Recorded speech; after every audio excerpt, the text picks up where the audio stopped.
मोटा सा बताऊं तो अपन जैसे हिस्ट्री पढ़ेंगे। अपने ना इस सिलेबस के अंदर, मैं हिस्ट्री भी छोड़ू, मैं इस सिलेबस में अपने 3 प्रकार की चीजें आती है।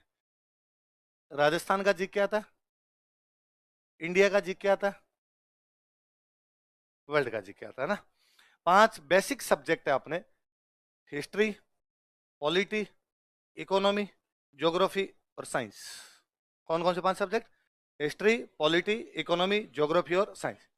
ये 5 बेसिक सब्जेक्ट है। बेसिक सब्जेक्ट कहने का मतलब जो प्री में भी आएंगे और मेंस में भी आएंगे, जो प्री में भी आएंगे और मेंस। मतलब यदि कोई इन 5 सब्जेक्ट को बहुत अच्छे से पढ़ता है तो प्री तो पास है ही। तो यही है प्री का सिलेबस। और जिस दिन प्री का पेपर देता है तो शाम को उसको पता चल जाएगा मेरा प्री पास होगा कि नहीं होगा। आप अपना पेपर दे के आए, घर पे आके मिलाया, कट ऑफ लगभग लगभग पता चल ही जाती है, कोचिंग वाले बता देते हैं, आप खुद को ही पता चल जाए कितनी कट ऑफ जाएगी पेपर को देख के। अब मान लो कट ऑफ जानी है, मान लो 90 नंबर, और आपके पेपर में नंबर आ रहे 105, तो अपने को पता चल गया आपने कल से मेंस की तैयारी करनी है। यदि किसी ने 5 सब्जेक्ट बहुत अच्छे पढ़ रखे हैं, मेंस का पेपर होता है 800 नंबर का। कितने नंबर का होता है? उस स्टूडेंट के 350 तैयार है। कितने तैयार है? 70-70 नंबर के 5 सब्जेक्ट है, तो 350 तैयार है। इसका मतलब अब उसको केवल कितना पढ़ना है? 450 का पढ़ना है, इसके अलावा उसको पढ़ने की आवश्यकता नहीं। तो इसलिए ना ये तैयारी ऐसे कभी नहीं होती कि पहले प्री प्री पढ़ लें बाद में मेंस मेंस पढ़ लें। ये दोनों एक साथ, ये प्री और मेंस दोनों। इसलिए कई बार स्टूडेंट पूछता है सर पहले प्री पढ़ूंगा मेंस पढ़ूं, दोनों पढ़।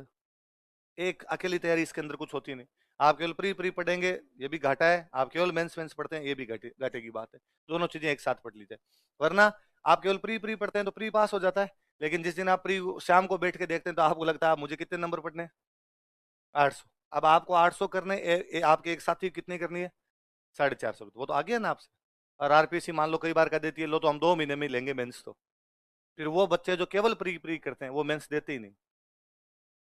आप मेंस के एग्जाम में देखोगे कि मेंस में पास किए आरपीसी ने 20,000, तो मान लो आपके कमरे में 24 लोग आने चाहिए, सिटिंग अरेंजमेंट आप कमरे में 24, आप जाके देखोगे कि वहां जनता बैठी है 16, 8 जने गायब है, मेंस देने आए नहीं, वो 8 वही है जो खाली प्री प्री की तैयारी करके गए थे। तो प्री तो पास हो गया, फिर मेंस देने का कॉन्फिडेंस ही नहीं आ पाता, और उनको लगता है यार लिखना तो आता नहीं, मरने दे रहा, अब अगली बार देखेंगे। मैं मेरे खूब सारे दोस्तों को जानता हूँ जो टीचर वगैरह लगे हुए हैं, वो हर बार प्री पास करते हैं, कभी मेंस नहीं देते।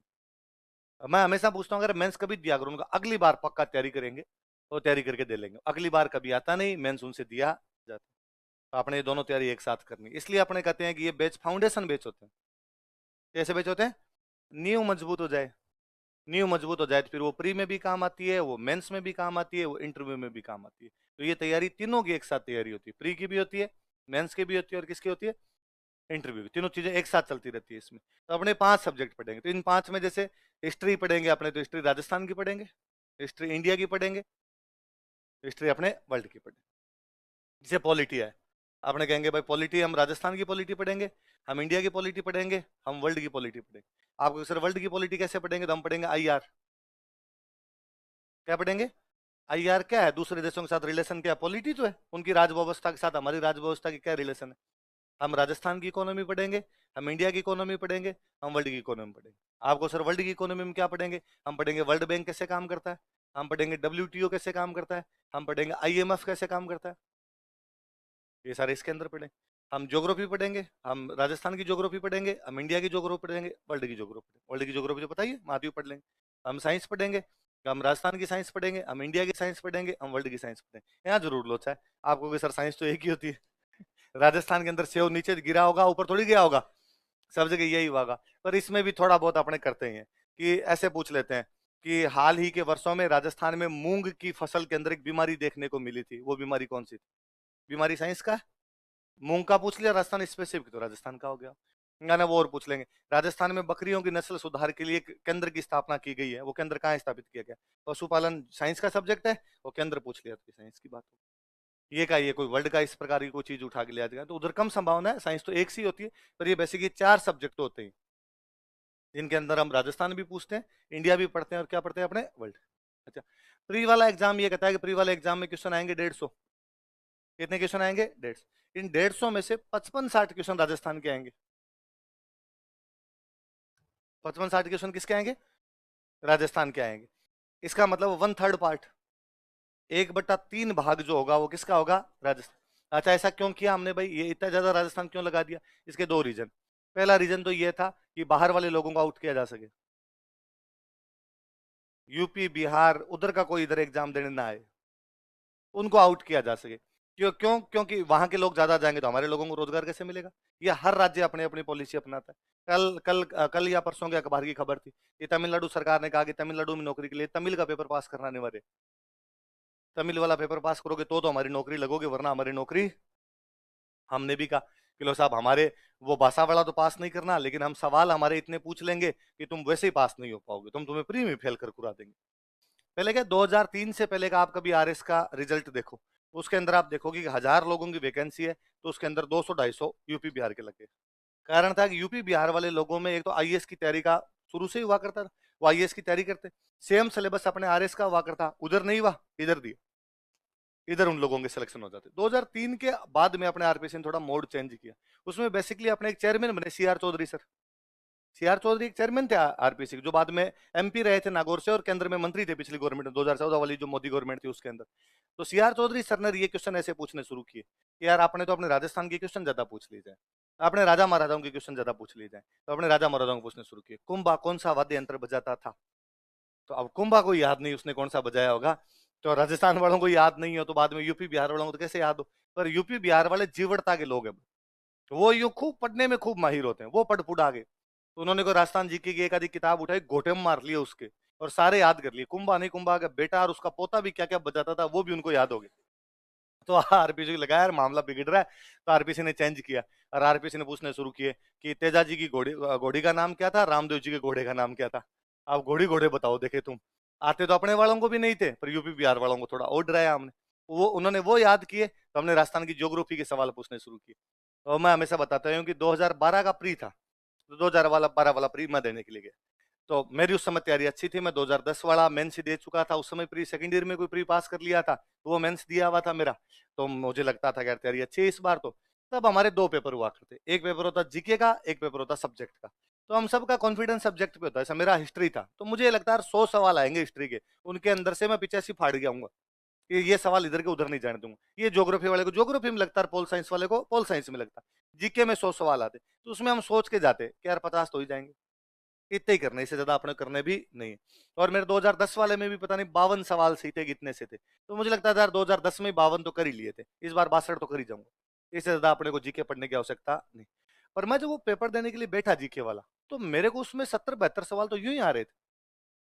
अब मैं उसमें जो पढ़ूं वही आए, जो पढ़ूं वही आ रहा सवाल। तो मेरे मन में दो डाउट आए। पहला डाउट तो ये कि क्या मैं इतना इंटेलिजेंट हो गया कि अब मेरे को पेपर इतना सरल लग रहा है? आदमी खुद पे डाउट होता है पहला। दूसरा डाउट ये कि पेपर इतना सिंपल है क्या कि अपने को सारे आ रहे हैं? या तो अपने इंटेलिजेंट ज्यादा है या पेपर सिंपल है। यदि पहले वाली बात है तो बहुत अच्छी बात है, अपने इंटेलिजेंट, अपने सवाल सही होने चाहिए, 2 साल से तैयारी कर रहे हैं, अब तो सही होने चाहिए अपने। पर यदि दूसरी बात है पेपर सिंपल है तो लफड़ा है, क्योंकि पेपर फिर कितना सिंपल है क्या पता अपने को बेहतर आते, इसको 82 उसको बाण मारे हैं तो अपने तो रेस से बाहर हो जाएंगे। सिंपल पेपर हमेशा पढ़ने लिखने लोगों वालों को लिए खतरनाक होता है, वो बाहर कर देगा, उसमें गधे घोड़े सब बराबर हो जाएंगे, सबको वो सवाल आ रहे होंगे। तो अब मैंने यूं किया, मेरे को पक्का पक्का लगे इसके अंदर यार 70 से तो अपना एक भी कम सही नहीं होगा, और उल्टे 75 ही सही हुए थे उस एग्जाम के अंदर। तो जैसे एग्जाम खत्म हुआ, मेरे पास में एक भैया बैठे, काफी सीनियर से भैया बैठे, तो मुझे लगा यार सीनियर आदमी, इनसे पूछे, इनके भी यदि इतने सही हो रहे हैं तो पेपर इसका मतलब ठीक है, और इनके ज्यादा सही हो रहे हैं इसका मतलब पेपर बहुत इजी था, अपने पिछड़ गए। तो मैंने भैया को कहा गया, अरे भैया आपका एग्जाम कैसा हुआ? भैया ने कहा कि बहुत ही खराब हुआ। तो ऐसे बोलते मैं समझ गया भैया ये तो यूपी के, अपने तो नहीं है। तो हम भैया खराब तो कैसे हुआ, कितना सिंपल सा पेपर आया था, ये तो मेरे तो खूब सारे सही हो रहे। काहे का सिंपल था? हम आपका पूरा राजस्थान का इतिहास याद करके आए, पूरा आपका संस्कृति याद करके आए, और आप क्या सवाल पूछते हैं कि राजस्थान में पशुओं की संख्या बताइए। उसमें सवाल पूछा हुआ राजस्थान में पशुओं की संख्या बताइए, ये मेरे को भी नहीं आया था, नहीं पड़ गया, डाटा याद नहीं रहा, मैंने भी छोड़ दिया था। पर मैंने छोड़ दिया, मैंने भाई ये तो अब किसी को नहीं आएगा, आएगा तो आ जाएगा 10% को क्या फर्क पड़ता है।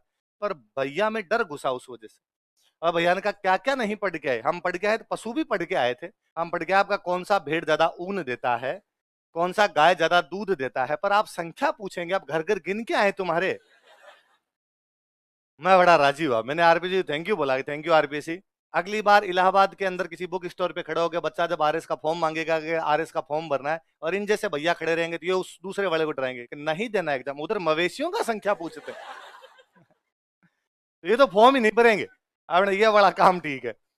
फिर बीच में आरपीसी लगा, इन्होंने ज्योग्राफी भी याद करनी शुरू कर दी। तो आजकल आरपीसी पीछे पड़ी हुई है पॉलिटी की, और राजस्थान पॉलिटी के इतने टफ क्वेश्चन पूछती है, इतने टफ क्वेश्चन पूछती है, अपने को नहीं आते, है ना। मतलब 10 क्वेश्चन आते हैं तो 10 में से अपने को 7 ही आते हैं, 3 उन्होंने कहां से पूछ लिए वो जाने, उनका राम जी जाने। वो जब पूछते हैं तब पता चलता है ये भी सवाल था, ऐसा भी कोई सवाल बन सकता है। तो अब अपने लोड लेना बंद कर दिया, अपने को समझ में आ गया बाहर वालों को डराने के लिए अपने लिए सवाल नहीं। वे सवाल जो सबको आते हैं आपके गलत नहीं होने चाहिए। यदि जो सवाल सबको आता आपका गलत हो गया तो वो नेगेटिव लेके जाएगा।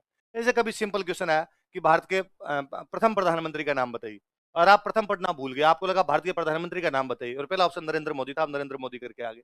ये बाकी सबने प्रथम पढ़ा, वो जवाहरलाल नेहरू करके, आप करके क्या करके आगे, नरेंद्र मोदी। ये 2 नंबर माइनस है।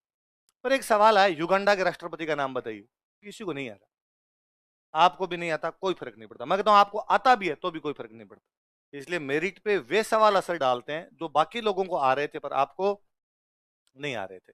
इसलिए बहुत सिंपल सिंपल तैयारी की आवश्यकता होती है, इतना इसमें कोई डीप जाने की आवश्यकता भी नहीं होती। इसलिए आप देखते हैं कि 150 सवाल आते हैं और कट ऑफ कितनी जाती है कि 63 सवाल सही हुए उसका सिलेक्शन।